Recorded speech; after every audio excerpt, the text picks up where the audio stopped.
Well, have you seen this? It's video out of Dallas, Texas, and it's getting a lot of attention online right now, raising eyebrows about the possibility of robot dogs patrolling during World Cup matches. Online claims are saying they'll use facial scanning technology to verify ticket holders. But is it all really true? As it turns out, the video's claims are partially true. Here's more on this and what's really happening. Okay, this feels like a Black Mirror episode. Take a look at this video somebody recently posted on TikTok about these robot dogs patrolling in Dallas for the World Cup. Now, the person who posted this video claims that the robot dogs here were doing facial recognition. According to Boston Dynamics, the company behind these dogs, that's not true. But it is true that robot dogs will be helping out with security in New Jersey and in Dallas during the World Cup. And I got into a bit of a rabbit hole reading several articles about these dogs. They have the capability to pick up certain chemicals in the air. They have thermal imaging cameras, and they're going to be doing perimeter checks. The idea is to use these robot dogs during sensitive security incidents where it may not make sense to send a real canine. I also read that similar dogs are being used in Mexico during World Cup matches there too. And while these robot dogs do have some AI capabilities, they are still ultimately controlled by humans. So there's still some sort of electronic leash, if you will. So real canines, you're not out of a job just yet. The first games of the group stage of the World Cup kick off next Thursday. That's June 11th. And the World Cup final will be Sunday, July 19th at MetLife Stadium in New Jersey.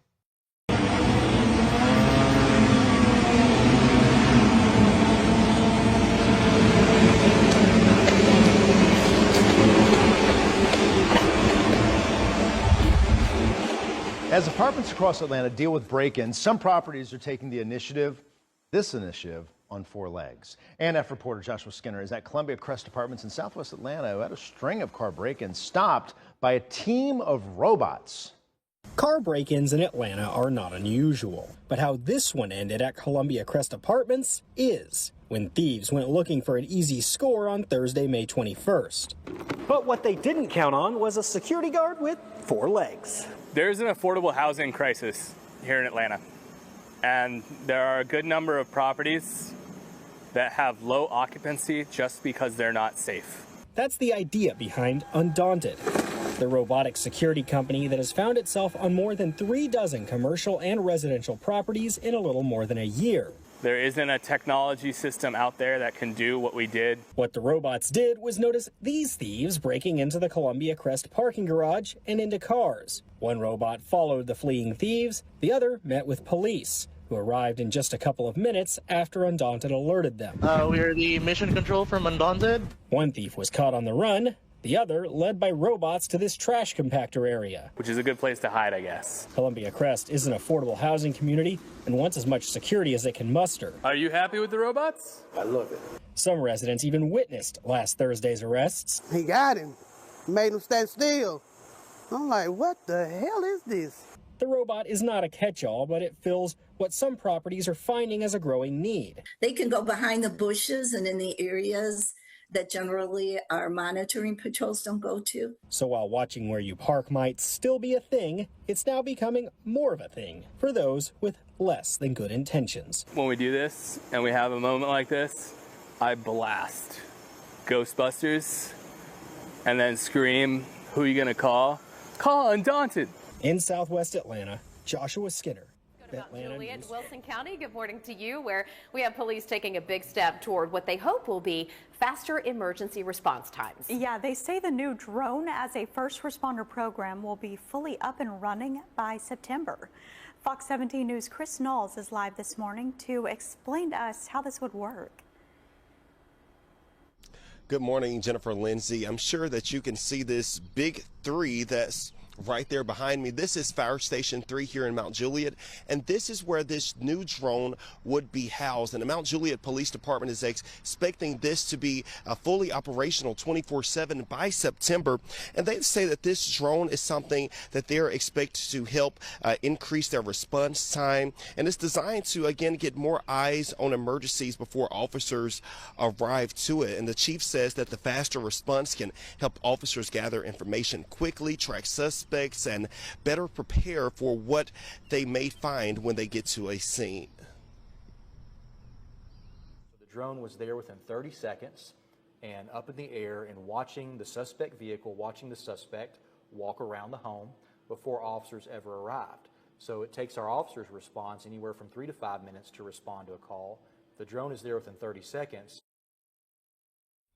The department says that the dispatchers are also being trained as FAA certified drone pilots, and Metro Nashville Police Department also launched their drone pilot program last week. I'm Chris Knowles reporting in Mount Juliet, Fox 17 News, your Code Red station. Wired obtained more than 1,000 pages of internal reports from the DHS, the FBI, and state fusion centers this week. The documents describe new federal surveillance category. It does not appear in any prior public extremism guide, and the name is Anti-Tech Violent Extremism. The category folds a wide range of people under a single domestic terrorism heading. People opposing data centers in their towns, people worried about AI displacing their work, people organizing against concentrated tech CEO power. A New York counterterrorism assessment cited in the reports warns of large-scale protests devolving into, quote, anti-tech violent extremist activity in cities within the next 5 years. The legal scaffolding comes from National Security Presidential Memorandum 7, which was signed last September, and that memo directs the Justice Department to target people holding anti-American, anti-Christian, and anti-capitalism beliefs. The documents that Wired reviewed pulled data center protests, AI displacement organizing, and the Zizian rationalist faction into the same surveillance frame. The intelligence apparatus invents a category when separate fights start reading as a single phenomenon. That is what the Wired documents describe. The federal surveillance posture is being enlarged to receive a movement that has reached coordination scale. There's also another reading underneath the headline. 18 months ago, a council ouster in Festus would not have really rippled to a fusion center desk. And regardless of how legitimate the reasons, it does now. And yet, each successful ballot initiative teaches the next town's residents which tools worked. So what is forming alongside the surveillance enlargement is a civic toolkit for refusing extractive build-outs that did not exist at this time last year. A deeper look at this is in today's edition of the Century Report, and the running record on communities' reactions to the data centers lives on the ARCS tracker on the website. Go check.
coming to y'all with no confessions of shit right now. I'm coming in with something that I think every single individual on here really need to hear.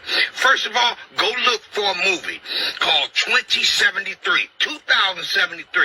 I got a little app on one of my phone. I can watch it. I don't know how anybody else can watch it, but go to YouTube, look for the trailer. Trust and believe me when I tell you, you gotta watch it. If you've been talking about Trump stating he's gonna be the last president, that movie's gonna tell you about that. They talking about the data centers. Everybody on here now talking about, oh, this is why it's there, this is why. Fuck that. 2073 is going to tell you exactly why the fucking data centers is there. Now, you want to know about Palestine? Why it's happening in Palestine? It's all on that movie 2073. When I tell you that this war, all the countries that's supposed to be at odds with one another, go look at the movie 2073. I don't give a fuck who out there say, oh, it's making people scared. I don't give a fuck. Because the way I see it, fuck prepping. Fuck stalking. Because to me, none of that's going to matter any motherfucking way. If y'all don't understand why they still allow social media, social apps, it's because they want us to, how can I say, put ourselves out there. Oh, yeah. In this motherfucking show that I'm watching, listen to me. Every motherfucking person out there that open their mouth on some shit they ain't supposed to, like I'm doing now, I guess, I don't know. Trust and believe me, those data centers keeping up with you, partner. Or, ma'am. Every motherfucking thing you suspected going on, believe it, believe it. But now, for those that keep talking conspiracy theories, man, who gives a fuck about conspiracy? You better start living your life like it ain't no tomorrow. We were talking about history being wiped out of schools or whatnot. Has it ever occurred to you that maybe, just maybe in the future, there will not be a history or a past? And people, how can it not be a past or a history? Well, that's because it can be wiped the fuck away like y'all see it being done every day now. So go watch that movie 2073. On some real shit right now. Fuck all that confession bullshit. This right here really needs every single human being's attention. You gotta watch it. 2073. Go to YouTube, search 2073 and watch the trailer and find out how the fuck you can watch that movie. What if this science fiction movie is really just showing you the world Palantir is building right now? The new movie 2073 is ostensibly about a near-future dystopian world shaped by authoritarianism, surveillance, and social collapse. But what makes it unsettling is how much of it is built from the present, not the imagination. The film mixes fictional scenes with real footage, making the point that the infrastructure for this kind of future may already exist. And that's where American tech companies come in. The dystopian world 2073 imagines is not built only with soldiers or secret police. It is built with data, algorithms, facial recognition, predictive systems, and surveillance tools that promise efficiency, safety, or convenience while concentrating extraordinary power in the hands of governments and private corporations. Think about companies like Palantir, whose business model is built around gathering, organizing, and analyzing massive amounts of data for governments, law enforcement, immigration enforcement, and military operations. The concern is not that one company alone creates a dystopia. It's that the technical architecture for mass monitoring and behavioral prediction already exists, and much of it has been normalized. The old dystopian fear was the government watching you through a camera. The modern version is more sophisticated. Your location data, your purchases, your social networks, your online behavior, your associations, all can become inputs in systems that make judgments about risk, threat, access, or suspicion.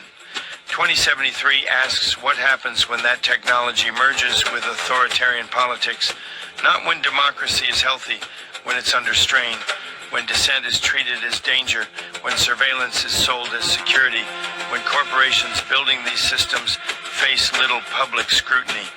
That's what makes the film feel less like science fiction and more like a warning about choices being made right now in Silicon Valley, Washington, and boardrooms most people will never see.